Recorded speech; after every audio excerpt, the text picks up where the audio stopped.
Prvýkrát po rokoch sa teším na Vianoce. Ja som vo vzťahu s frajerkou asi rok a pol. Úprimne jej rodina je fakt chudobná. Žijú od výplaty k výplate na narodeniny a Vianoce sa všetci poskladajú na pár darčekov. Jedlo z donášky je pre nich sviatok.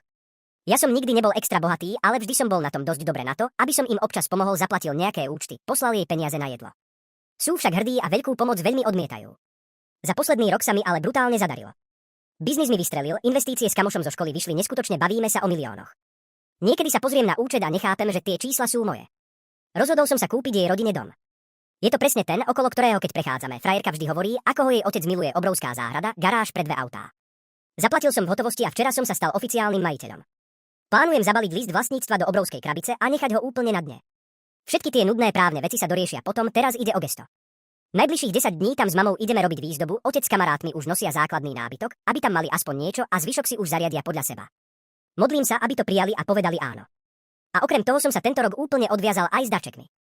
Mame som kúpil fľašu vína, ktorú si kedysi dala, ale povedala, že na celú fľašu by nikdy toľko peňazí nedala.